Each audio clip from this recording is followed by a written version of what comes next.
All right, everybody, this is God I Knew, back with another lecture. And I'm doing the sciences for the deities. And I'm starting off with the moon goddesses. And first I got to lay the foundation. So I'm not trying to bang on anybody beliefs or anything, This is just the information that's relative to lead you in the same direction I'm going. So who is Allah? And long before Islam, the Sabians in Arabia worshipped the moon god. I'm not going to slaughter that name. We're gonna call it IQ. Was married to the sun goddess. And they had 3 daughters, whom the people of the area started worshiping. The three daughters were called Alat, Al-Uza, and Al-Manat.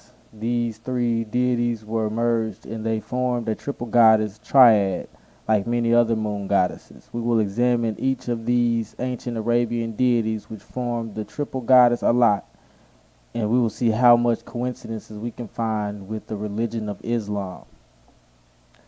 The pre-Islamic worship of the goddess seems to be primarily associated with Alat, which simply means goddess.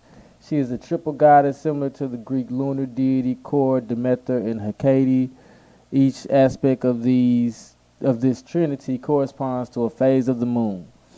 In the same way, Alat has 3 names known to the initiate: Kar, the crescent moon or the maiden; Al-Uza, literally the strong one, who is the full moon; and the mother aspect, then Al-Manat, the waning but wise goddess of fate, prophecy, and divination. Islamic tradition continues to recognize these 3, but labels them daughters of Allah.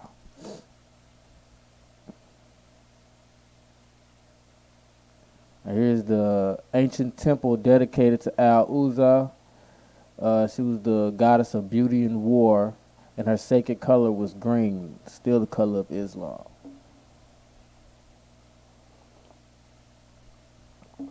Here's the temple of Alat in Iraq. You can actually see the camels feeding here as a sign of fertility.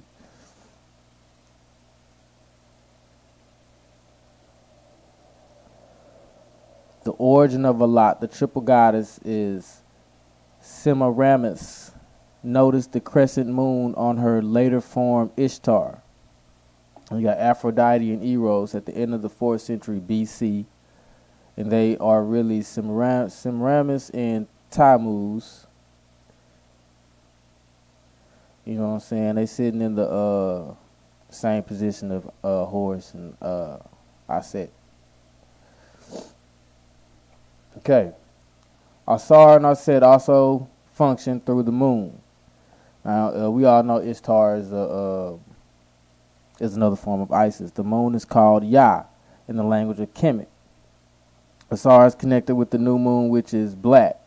Asar is often depicted as a perfectly black god, as a spirit operating through the new moon. Asar has the title of Asar Ya. Aset is connected with the full moon, as the light of the moon begins from the crescent shape to expand day after day. It gradually covers the entire blackness of the new moon to become a full moon after nearly 15 days. Aset has just come over the perfectly black god Asar and become a pregnant or a full moon with the light of the sun, Heru. So you see how they explained that the phases of the moon through allegory. Aset has the full or pregnant moon transmits the sunlight to earth. Heru is thus called Heru Ya or Kinsu Ya. The light reaches earth in the people who were in darkness. The full moon is then reduced to a 3/4 moon. The black crescent shape begins to expand until the entire moon is dark after nearly 15 days. Set has removed the light and the people of earth are in darkness again. Heru has been killed. In about 3 days, the silver light of the crescent appears from the face of the moon, dark side of the moon. Hebrew or Kinsu, has resurrected on the third day. The crescent light expands into a full moon. So they even had a moon version of this story. And who is Allah? Allah is the name is in the late Islamic masculinization of the Arabian goddess Allah, formerly worshipped at the Kaaba in Mecca. Islam's Allah is a male transformation of the goddess of Arabia. Her ancient symbol, the crescent moon, still appears on the Islamic flags, even though modern male Muslims deny its feminine symbolism and roots. She was part of a male trinity. The other two deities were Kor of the Black Virgin, and Al-Uzza, the powerful one. This holy trinity was known as Manat, the threefold moon, a version of the moon triple goddess. I don't know why y'all like these male-dominated religions. Shit kind of suspect to me. Now this is from this is an excerpt from the book African Presence in Early Asia, written by one of the master teachers. In Egyptian, Yah is the moon god, and Way means increasing or growing, giving Yahweh the growing moon. This amidst of several interpretations, Yahweh could be a lunar form of the great mother goddess, in which the growing represents her in her pregnant aspect, or Yahweh could be her son. That's just a short explanation of what I explained before. The rest of that excerpt goes into the same details. Now this is early identification of Yahweh with the moon god. We have seen in the preceding note how the name Yahweh comes into prominence at the period of the first Babylonian dynasty. I'm sorry if y'all can hear them sirens in the background. Nigga recorded straight out the hood, you know what I'm saying? And evidence appeared to indicate that the knowledge and worship of this deity in Babylonia was due to the Amorite immigrants who may be supposed to have been the founders of the first dynasty. It was a noteworthy fact that while proper names compounded with the names of various Babylonian deities such as Samas, Marduk, Ishtar, etc., are frequent at this period, by far the largest number of such theophoric names are framed in honor of the moon god Sin. Among these we have already noticed Sin Yatum, which appears to equate or identify Sin with Yatum or Yahweh. The occurrence has always been cited of the name Yah Ma'ra. Yah indeed is the moon, i.e. the moon god Sin. I'm just letting y'all see that even when it was a male principle, they had to go through the woman to even come up with the science.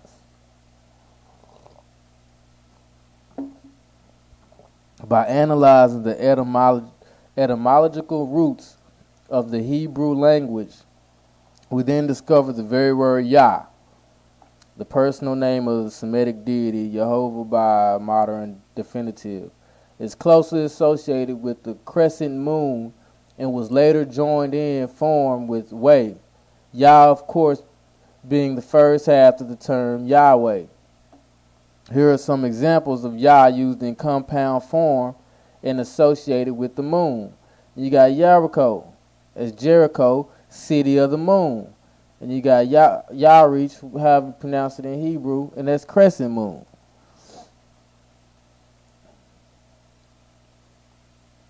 Now let's look at the location of Jericho. Jericho, also known as the city of palm trees, is located northeast of Jerusalem, just above the Dead Sea. Situated about 800 feet above sea level, Jericho is the lowest, below sea level. Jericho is the lowest city in the world. I know a lot of people have seen this with the little man in the Muslim prayer, and you hear a lot of the teachers say that this tree symbolized a location, but I don't know, is it because of oaths or initiation rites that they don't really tell you where that location is, but I'm going to let you know that's Jericho.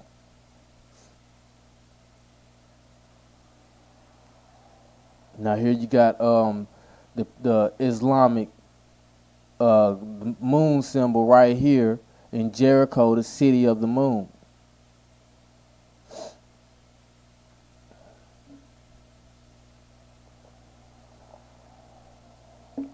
Now this is from 2014 archaeological discovery of the moon god confirms the oldest reference to Allah. A 5,000-year-old massive stone monument structure in the shape of a lunar crescent stone has been identified 8 miles northwest of the Sea of Galilee in Israel, which confirms to the oldest reference to Allah, Islam, in its practice. Now, I'm just showing physical proof of where I'm going with this, so people won't think it's just speculation. A collection of artifacts from the many temples of Yarkrik, moon deity worship, and Tel Hazar, located in the mountains of modern-day Israel. Now, we don't get no depictions of Jesus or nobody like that in Israel, but we got a lot of moon worship going on. I'm not going to get really far into that. I'm just laying the foundation of where I'm going. At the time of Muhammad, around 600 AD, his moon god Sin, male, was seen as married to the sun goddess, and the 3 stars of heaven were his daughters. The same 3 we recognized earlier, all considered high gods. The moon god was named Sin, and his title was Allah, the highest God, which became Allah. Muhammad declared that Allah was not only the greatest God, but the only God. This was due to a vision Muhammad received that the main god of his city was the one true God, symbolized by the crescent moon today by Islam, as well as the Wicca and other Mother Earth faiths. To this day, the Muslim faith fasts during the month which begins and ends with the appearance of the crescent moon in the sky. Now, you see, they had their calendars built around the crescent moon. Excuse me, I stay drinking tea. Okay, Sin. This is who we just discussed. Sin is also Ishtar, right here. Also known as Semiramis, mother of Tammuz, also known as Isis. Now, this is why I was telling you earlier. You see, Isis or Aset, the original in the Greek copy. So no matter how you spin it, you still go back to worshiping the black woman. A lot of y'all got a problem with that. I don't know why. There's just some more background proof. This comes from the Dictionary of the Old Testament Pentateuch. Terah was the descendant of Shem and the son of Nahar and the father of Abraham, Nahar and Haran. Along with Abraham, Sarai, Terah's daughter-in-law, and Lot, the son of Haran, Terah left Ur of the Chaldeans and settled in Haran in North Syria, where he died some years later at the age of 205. After Terah's death, Abraham and his family moved to Canaan. It is important to note that all of the material in Genesis is prefaced by this statement. This is the family history of Terah, as he was the family head. Terah, along with Nahor, is described as an idolater who worshipped other gods. In fact, the Joshua source interprets Genesis as implying that Abraham's decision to follow Yahweh was a break with his ancestors' traditions, or so he thought. Etymology of Terah's name. We're going to skip that and go up here. Others have speculated that Terah is related to the Hebrew word Yare, moon, or Yara, lunar month, implying that Terah and his family were moon worshippers.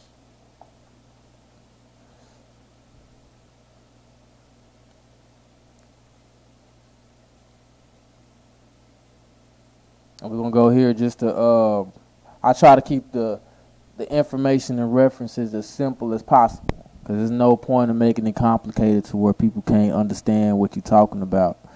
So I got the Lonely Planet Hebrew phase book just to show right here. 2 calendars were used in Israel, the Gregorian and the Jewish lunar calendar. There are 2 words in Hebrew to say month, and both express a close relationship to the moon. The less common word, Yarak, derives from Yareak, moon. I know I'm slaughtering these Hebrew words, so I ain't trying to offend nobody. Let me let y'all know now.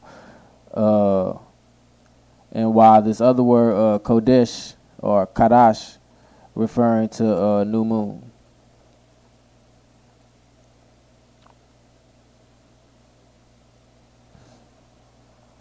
All right, now we have here in Ezekiel, we learned that the new moon, first day of the month, is also an intermission day.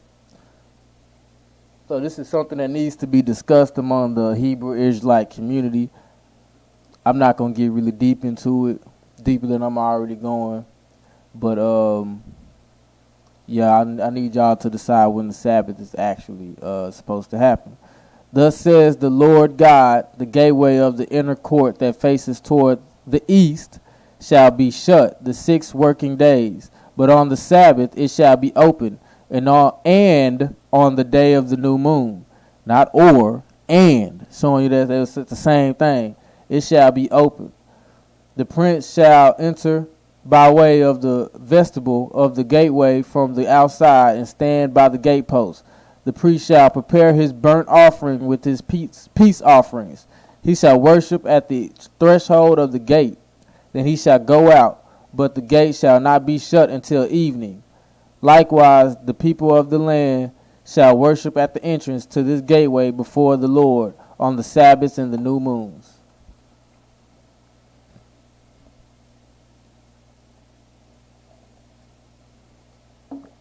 Then you have Isaiah 66 and 23. And it shall come to pass that from one new moon to another, and from one Sabbath to another, all flesh shall come to worship before me, says the Lord.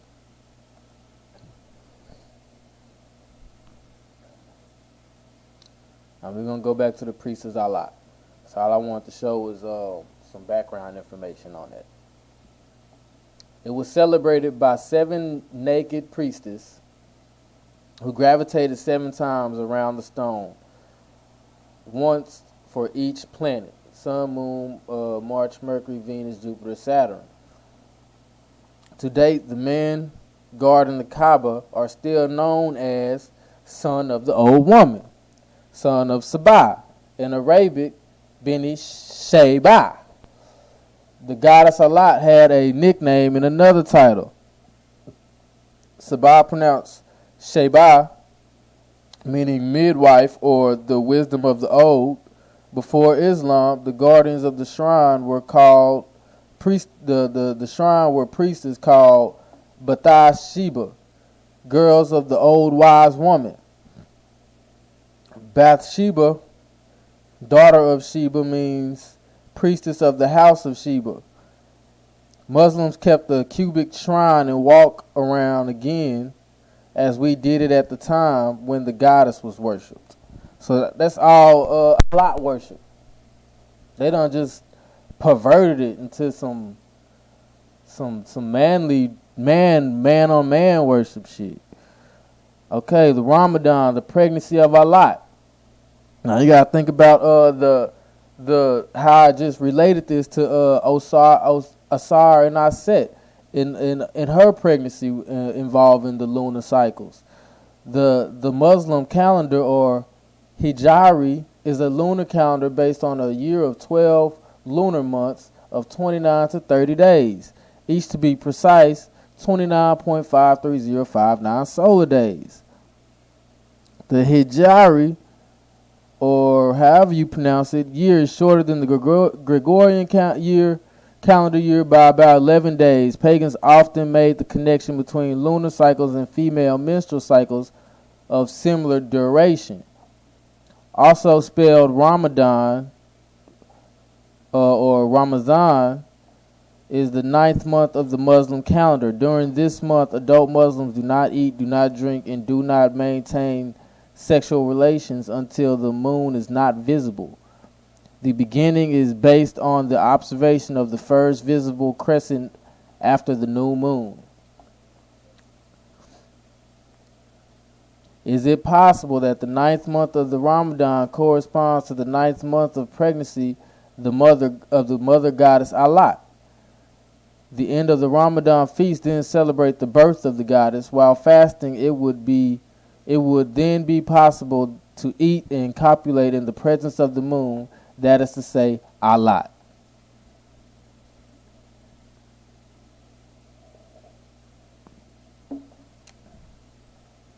Now this is the black stone that I was mentioning earlier that was original worship stone for Allah. Many Westerners, especially midwives, found that the setting of the black stone at the corner of the Kaaba was a form of vulva with a baby's head coming out. The word Hajj, Islamic pilgrimage to Mecca, is derived from hak, which means friction in Arabic, because there was a pagan ritual in which women rubbed their genitals on the black stone hoping to increase their fertility. Dr. Jawad Ali, in his book History of the Arabs Before Islam, part 5, page 223, she smeared the stone with the menstrual blood and turned around naked.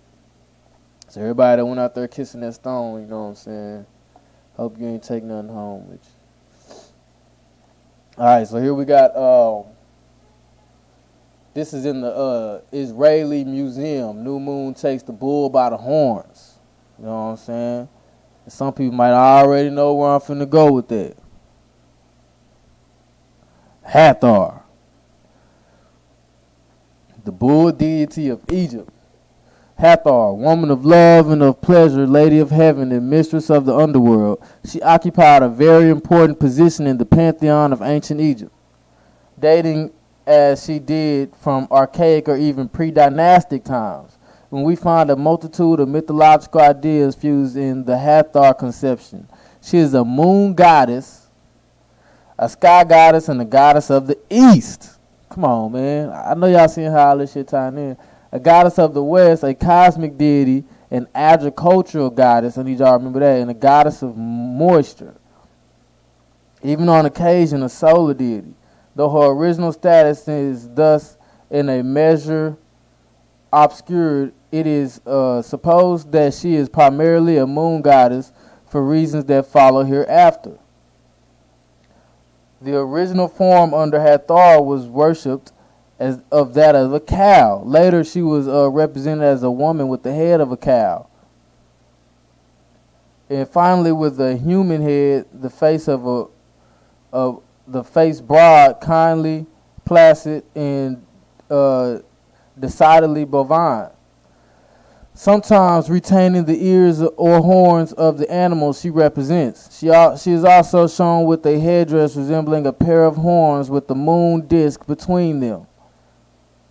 Sometimes she is met with in the form of a cow standing in a boat surrounded by tall papyrus reeds. Now, in mythology, the cow is often identified with the moon.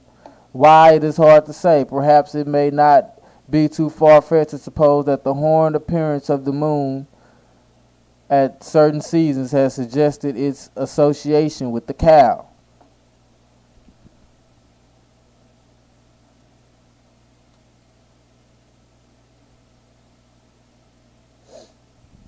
So now we're going to go on to the goddess of Mexico.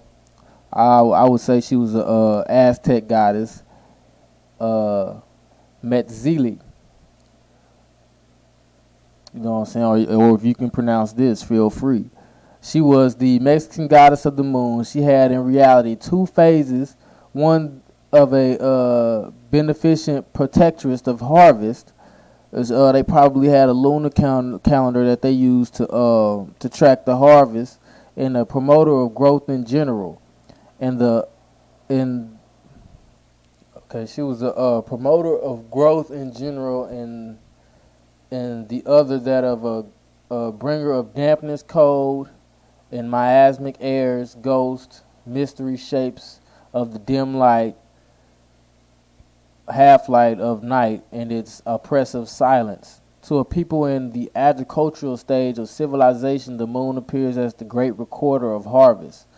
But she has also supremacy over water, which is always connected by primitive peoples with the moon.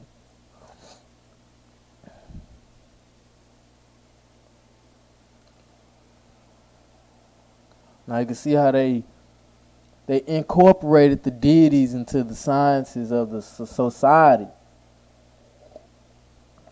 It wasn't just dry ass out there worshiping shit like Christians. Excuse me. Okay, Mama Aquila is the Incan goddess of the moon. She is the daughter of Mama Cocha, goddess of the sea, and sister wife of Inti, god of the sun. Mama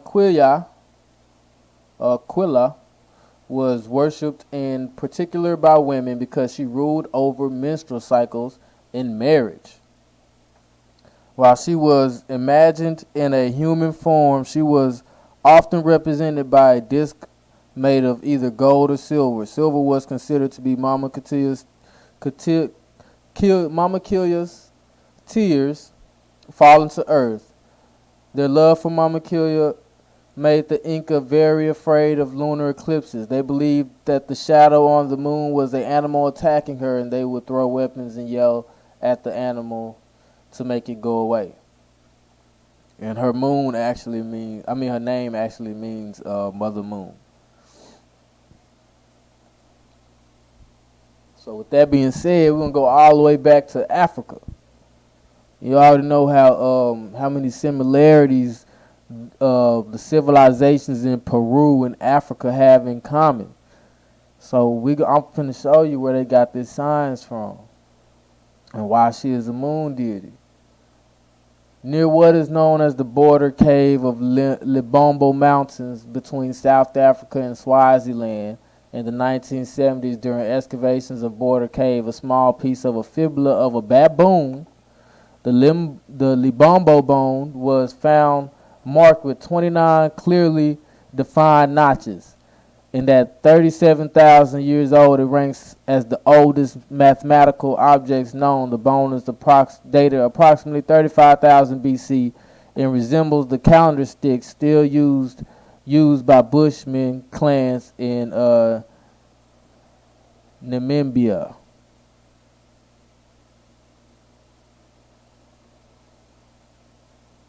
Now, here goes the Ishago bone. This was discovered 10 years before. Some people say it's older than the other one. Now, it represented a 6-month lunar calendar. I mean, we just got finished going through 6-month lunar calendars and a year-long lunar calendar. Now, this is the oldest. These two are the oldest examples of lunar calendars we have on the planet. And who but a woman would be keeping track of her cycles would need a lunar calendar. And that just proves women was our first mathematicians. And if you see, they did it on a baboon bone. And the baboon ended up being the personification of the moon, math, and wisdom in Kemet.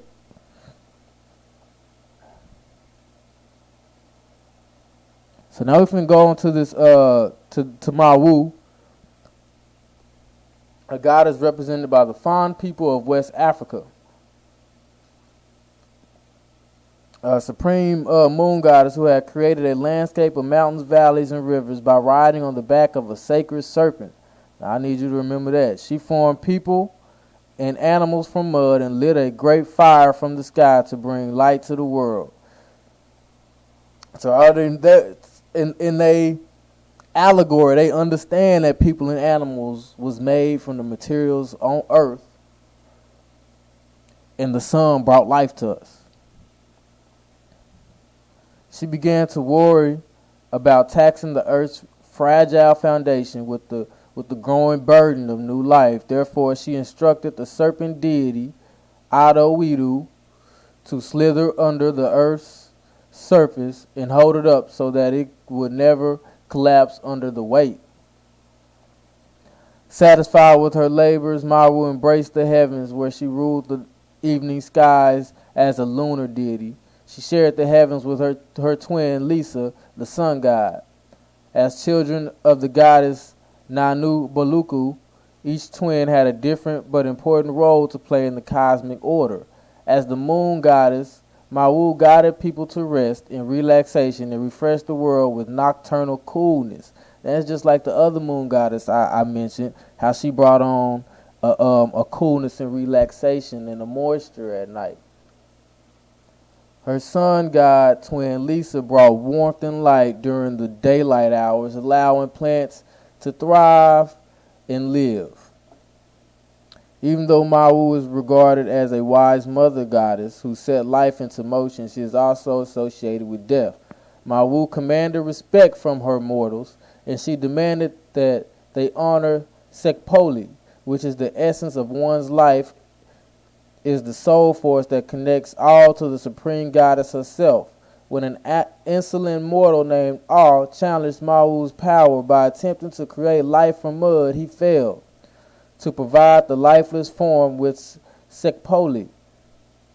Conceding defeat, Ar accepted a bowl of cereal from Wa, unaware that she had poisoned the porridge with the seed of death. As he digested the lethal seed, he understood the consequences of his arrogant behavior. This provided a reminder to humanity that the omnipotent goddess possessed not only the power to bring forth life, but also just to take it away as easily.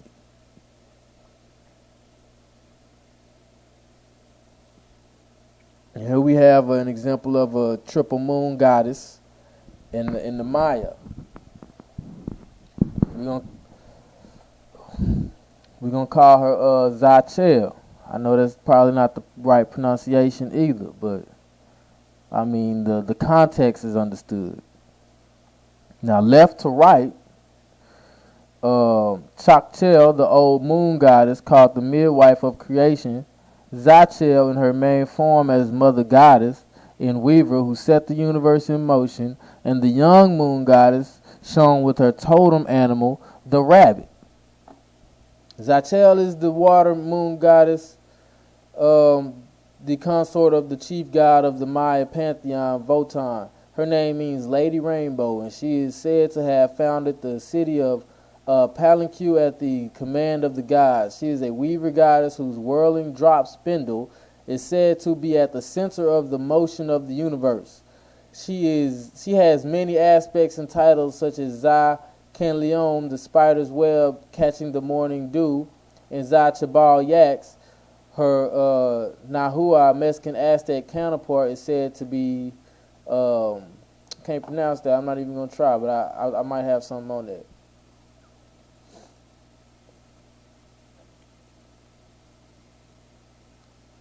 Okay, now I got this out of a book called Roles and Rituals for Hindu Women. The lunar goddess Raka Sinavali and Kahu and Agni, not going to try to pronounce all that in that order, according to some of the sutra texts, the offerings to the three lunar goddesses are optional, not obligatory. So, excuse me. This permits the wife of a deceased sacrificer to offer ghee to 6 of these 7 deities in a sacred fire established for her own use with a portion of her husband's fire.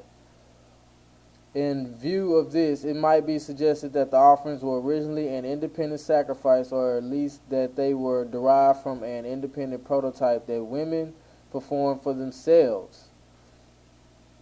It is clear that the tempo of the structure of the full and new moon sacrifices will not be significantly damaged were the offerings to the wives of the gods not included. In fact, the very presence of these offerings introduces an element of asymmetry into sacrifices in which structural symmetry was an important goal.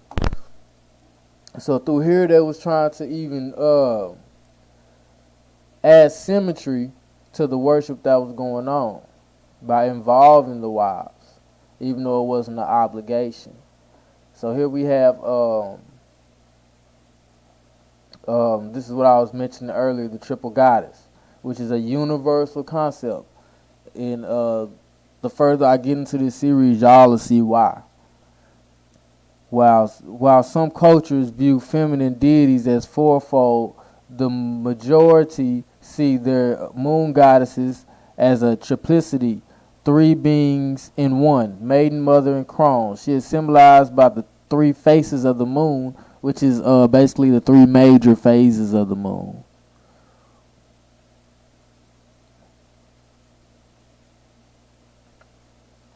In modern paganism, one reason for the possible popularity of the triple goddess is that she represents all aspects of female life cycle, the freedom and independence of youth, the joys and sorrows of motherhood, and the wisdom and independence of old age, which return when we are free of the obligations of family.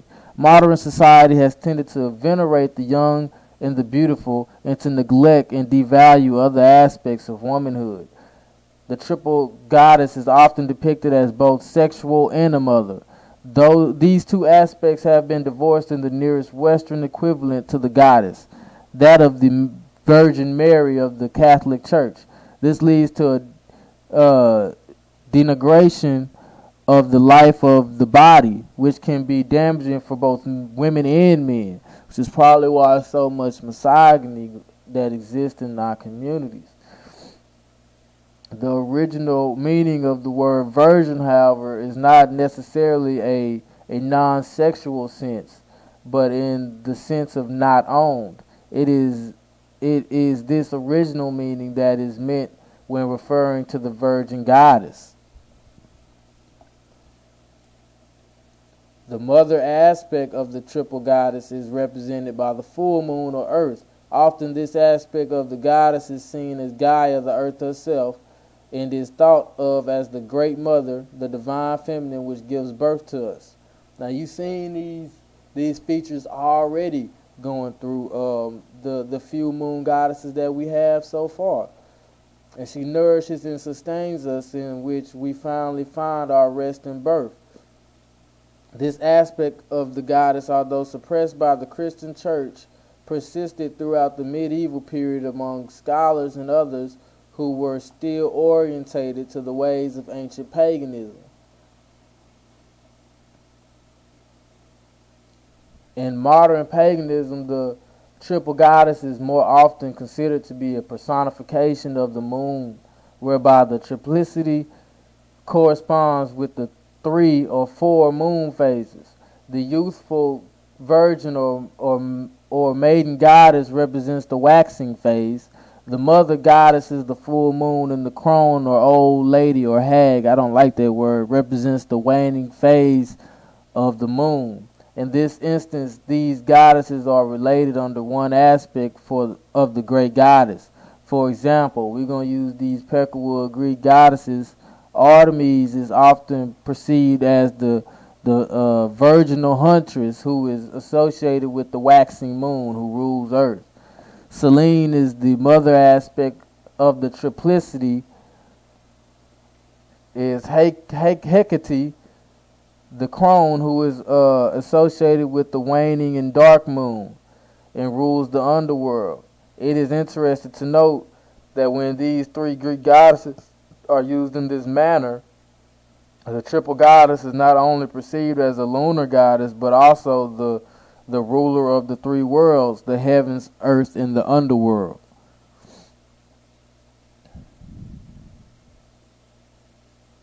The last aspect of the triple goddess is the wise woman, who is the keeper of the mysteries. The crone goddess symbolizes our own inner wisdom, but also the elders who in tribal society were the living repositories of the history and the lore of that tribe. The role was essential to the successful functioning of society and age and had an honored place. Uncommon error people have often tend to make when first coming across the triple goddess is relating human years to the various aspects. While the virgin or maiden aspect of the goddess is more often than noted depicted as a youthful young woman, it does not mean that someone of a more mature age cannot associate with this youthfulness. It is an increasingly common today to see people over 50 years of age enjoying freedom in life in a way that they've never experienced before. Likewise, with the pressures of modern living and the breakdown of what is deemed the traditional family unit, it is not unusual for children to be stepping into the role of mother goddess by looking after younger siblings. The different aspects of the triple goddess can therefore be experienced at whatever age we find ourselves at.